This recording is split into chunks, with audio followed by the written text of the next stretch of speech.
Lamine Garbi, bonjour. Bonjour. Merci d'être avec nous. Lamine Garbi, je suis très heureux de vous recevoir.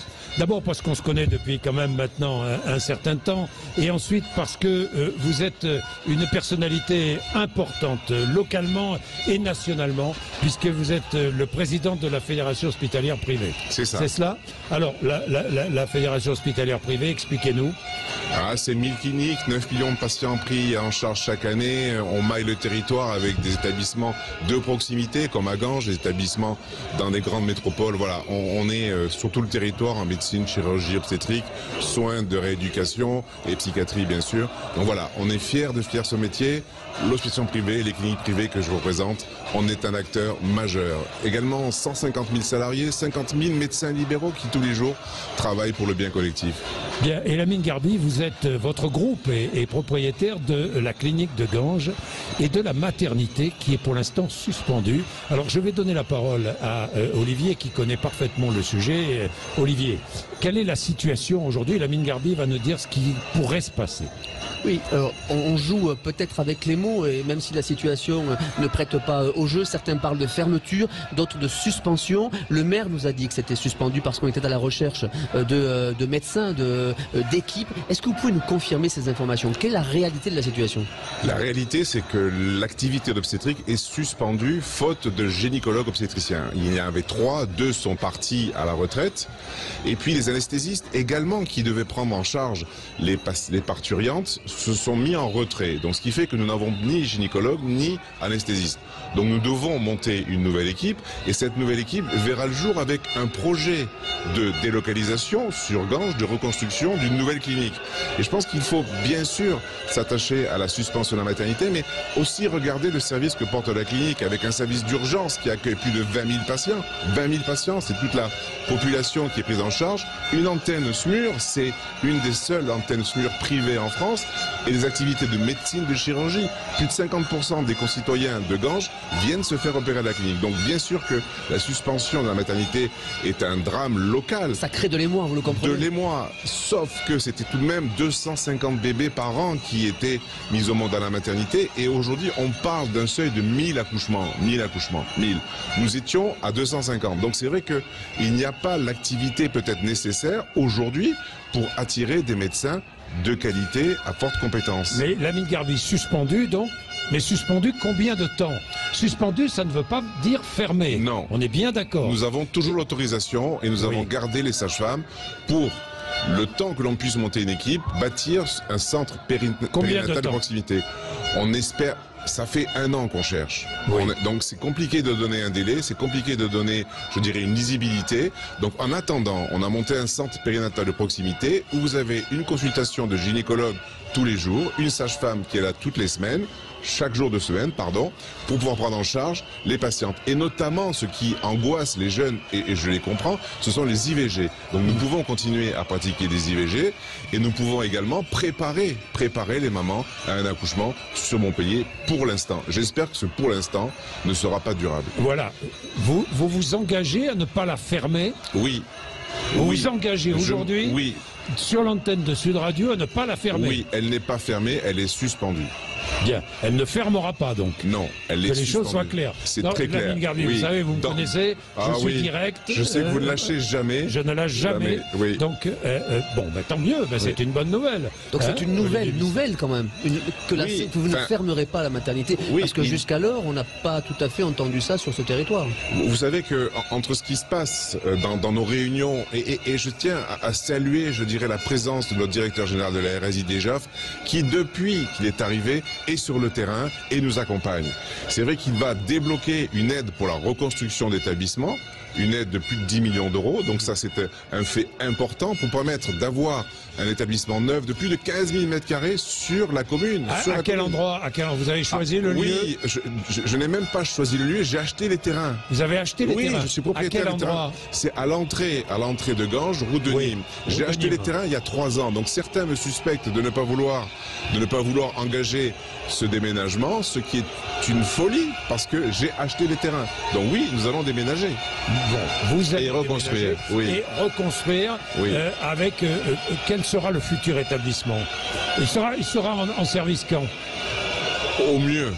3 ans. Au mieux 3 ans. Au mieux 3 ans, parce qu'il y a des démarches administratives de permis de construire, de financement et de construction. 3 ans, minimum. Le chef de l'État, Emmanuel Macron, est à Ganges aujourd'hui. Oui.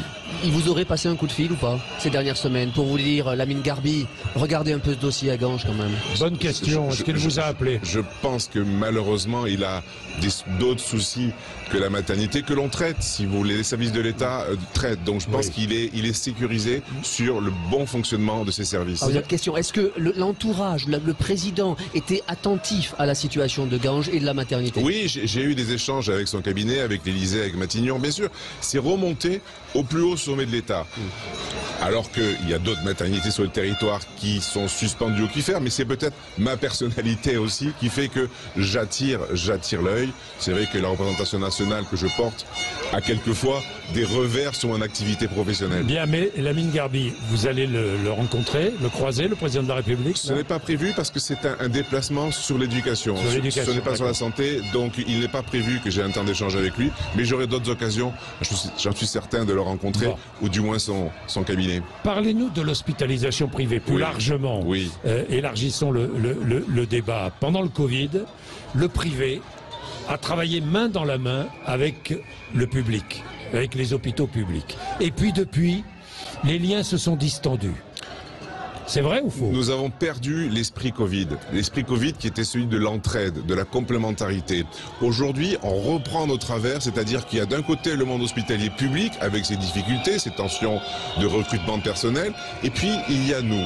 Et nous, c'est vrai qu'aujourd'hui, on est un petit peu mis de côté et je regrette que l'État ne donne pas, je dirais, ce sentiment d'équité, d'engagement que nous avions par le passé. Je prends un exemple très simple sur l'inflation. L'inflation, nous sommes touchés de plein fouet par cette inflation. L'énergie, l'alimentation. Et c'est vrai que nos prix, nos tarifs sont encadrés. Donc on demande une réévaluation de nos budgets. Ce n'est pas le cas. Il y a donc une distorsion de concurrence entre le public et le privé. Et le privé a repris toute l'activité qu'il avait en 2019. Donc nous sommes pleinement mobilisés pour prendre en charge nos concitoyens en urgence, en chirurgie et en toute spécialité confondue. Donc oui, j'attire sur votre antenne et merci. Il faut retrouver cet esprit Covid de complémentarité et de coopération. L'été va être difficile, on le sait, avec la loi RIST sur le financement des remplacements de médecins hospitaliers. Ça va être difficile d'avoir une permanence des soins. On répondra présent. Et vous attendez encore quelque chose vous attendez encore quelque chose du ministre François Braun et des États généraux? Vraiment? Parce qu'un énième rendez-vous. Je crois qu'on a une grande concertation le 3 mai à Paris. Absolument. Donc nous serons présents. Nous avons contribué à participé à plus de 300 réunions sur le territoire. Nous attendons bien sûr. Il ne faut pas enterrer cette belle idée qui est de la participation démocratique. Bien. Moi j'ai une autre question. C'est le recrutement. Oui. Parce que l'un des gros problèmes de l'hôpital public, on le sait, c'est qu'on manque de bras. Est-ce vrai aussi dans le privé? Nous avons peut-être moins de difficultés parce que les médecins qui sont chez nous sont des médecins libéraux. Donc ils viennent dans le monde hospitalier privé parce que c'est un engagement d'être leur propre patron, si vous voulez. Donc ils ont un engagement de continuité des soins, d'association et de permanence des soins. Donc c'est peut-être un peu plus facile, mais nous manquons nous aussi cruellement de médecins sur tous les territoires. On peut penser que l'Hérault est un beau territoire parce qu'il y a le bordure méditerranéen. Même à Montpellier, nous manquons de médecins. Et nous manquons aussi, bien sûr, d'infirmiers, d'aides-soignants. Donc le métier est en tension, mais il faut aussi être positif et se dire qu'il faut arrêter de se plaindre et travailler. C'est important. Oui, c'est important, mais vous parlez de médecins, mais moi je pense aux aides-soignantes, je pense aux infirmières ou aux infirmiers, je pense aux brancardiers, je pense à toutes celles et ceux qui travaillent dans le monde de l'hôpital, qu'il soit public ou privé. Là, il y a des difficultés de recrutement. On le sait, les salaires, bien souvent, ne sont pas suffisants, c'est ce que j'entends. Et vous aussi, vous l'entendez sans arrêt. Bien sûr, mais il y a eu des revalorisations, 200, 300, 400 euros pour les agents. Pratiquement tous les agents avec le Ségur 1 et le Ségur 2 ont été réévalués. C'était nécessaire parce que le quinquennat précédent, avant du président Macron, il y a eu un blocage des salaires pendant des années. C'est tout de même plus de 5 milliards qui ont été attribués à la santé sur les dernières années. Donc il y a eu des évolutions tarifaires indéniables. Mais il y a un mal-être, une perte de sens, une perte de cap.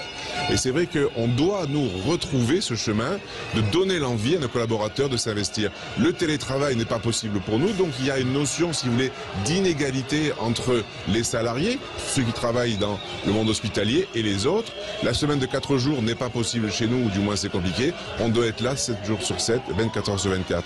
Donc voilà, on a des tensions, mais on est là et on va répondre. Bien. On va observer une petite pause, hein. Il est 11h17 et puis nous nous retrouvons Lamine Garbi. Je vous garde encore 3-4 minutes et ensuite nous donnerons la parole à un invité local. Vous allez comprendre, je n'en dis pas plus. À tout de suite. Sud Radio, Parlons Vrai chez Bourdin, 10h30, 12h30, en direct de Ganges. Oui, nous sommes en direct de Ganges. J'ai les yeux rivés sur la porte du collège Louise Michel. Et pour l'instant, je ne vois pas de président de la République. Où est-il, Olivier Biscay? Il est toujours dans la voiture, il est en train d'arriver à Ganges, il y a un peu de bouchons, et même quand on est président de la... Non. Si, même quand on est président de la République, il y a un peu d'organisation. À Saint-Beauzile depuis toi aux entrées de Ganges, Jean-Jacques Bourdin, c'est assez normal, il y a beaucoup de monde, plus que de raison, plus que d'habitude ici à Ganges. 4000 habitants à Ganges, il y a 2 ou 3000 ou 4000 manifestants, donc évidemment c'est plutôt difficile, mais enfin... il y a des forces de l'ordre un peu partout. Je pense qu'il va pouvoir passer sans problème. Là, il va arriver au collège Louise Michel dans un instant. Nous sommes toujours avec Lamine Garbi et Olivier Biscay. Il y a 10 jours. Olivier, combien de journalistes avez-vous? Ici, 6 journalistes sur le terrain, 2 photographes, un dans le collège, un à l'extérieur, 4 rédacteurs qui sont ici et qui font vivre un live sur midilibre.fr en ce moment, qui est alimenté par ailleurs et structuré par 4 journalistes au siège de... vous avez mis les moyens. Oui, absolument, parce que c'est une visite importante. D'ailleurs, votre présence ici en atteste. Bien sûr, bien sûr. Merci Olivier. Alors, Lamine Garbi est toujours avec nous, le patron de l'hospitalisation privée, de la Fédération de l'hospitalisation privée. Lamine Garbi, si vous aviez le président de la République face à vous, quelle demande lui feriez-vous pour améliorer notre santé? Et il le sait, nous prenons en charge tous les patients qui se présentent à nos portes. Nous sommes service public, mission de service public, nous accueillons le public, donc nous sommes service public. Même métier, même passion, mêmes obligations. Je m'engage à avoir les mêmes obligations que les services publics hospitaliers et donc... Partant de là, je demande à avoir la même reconnaissance. La reconnaissance au niveau des autorisations, au niveau de la tarification et nous en parlions tout à l'heure au niveau de l'équité. L'équité de traitement entre le secteur public et le secteur privé, c'est mon credo. C'est d'ailleurs ce credo que je porte au sein de mon groupe d'établissements privés où je suis sur des territoires excentrés, Bédarieux, Pézenas, Ganges, on le voit aujourd'hui, pour maintenir de l'offre de soins, maintenir de la proximité et toute l'hospitalisation sur le territoire national a cette même logique. Donc comme nous sommes mission de service public, nous demandons à avoir la même reconnaissance. C'est le message que je lui porte, il le connaît, il le sait et il apprécie l'hospitalisation privée parce que pendant la période Covid, nous avions des échanges réguliers sur, je dirais, la qualité des soins que nous portons.